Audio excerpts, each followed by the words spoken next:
মজার গল্প। চলুন তবে নিয়ে জানা যাক অসাধারণ এক রোমান্টিক জনরার মুভি নাথিং সিরিয়াসের এক্সপ্লেনেশন।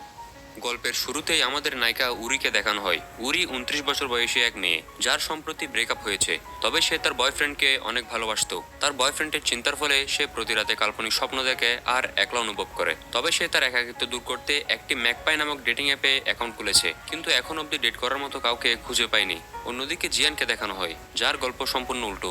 সে 32 বছর বয়সী, কিন্তু এখন অব্দি তার জীবনে কোনো মেয়েই নেই। তবে সে তার অফিস কলিগ নিনাকে পছন্দ করে, তবে নিনা তাকে পাত্তাও দেয় না। তবে যখন নিনার বয়ফ্রেন্ডের সাথে তার ব্রেকআপ হয়, তখন সে জিয়ানকে সুবিধা মতো ব্যবহার করে আবার ছেড়ে দেয়। জিয়ান এক ম্যাগাজিন কোম্পানিতে কালচার নিয়ে রাইটিং করে, তবে তাদের ম্যাগাজিন কোম্পানির এখন তেমন আর ম্যাগাজিন বিক্রি হয় না।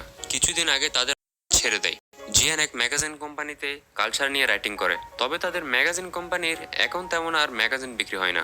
কিছুদিন আগে তাদের অফিসের এক এমপ্লয়ার চাকরি ছেড়ে নিজের এক ম্যাগাজিন কোম্পানি খুলেছে, আর সে লাভ স্টোরি ম্যাগাজিন দ্বারা ভালো সুনাম ও সফল হয়েছে।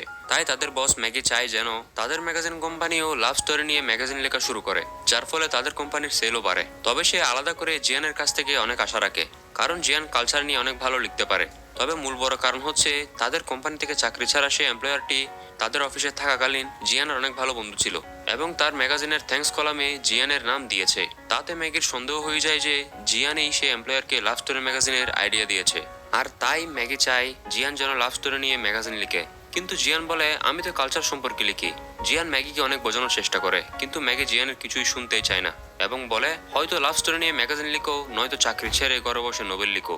এরপর জিয়ান নিনাকে আজ রাতে তার সাথে মুভি দেখার জন্য বলতে যায়, কিন্তু নিনা তাকে পাত্তাও দেয় না এবং বলে, আমার বয়ফ্রেন্ড ও আমার সম্পর্ক আবার ঠিক হয়ে গিয়েছে, তবে তোমাকে অনেক ধন্যবাদ আমার খারাপ সময়ে আমার পাশে ছিলে।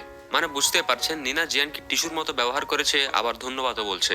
এই শুনে বেচারা জিয়ানের গলা শুকিয়ে যায় এবং সেই মুভি টিকিট তার হাতেই থেকে যায়।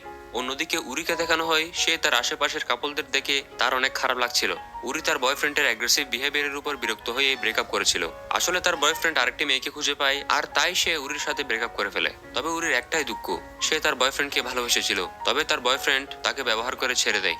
উরি কাজ বলতে সে তার বাবার বেকারিতে তার বাবাকে সাহায্য করে, আর প্রতিদিনের মতো আজও সে তার বাবার বেকারিতে চলে আসে। তবে উরি দিনখানেক আগে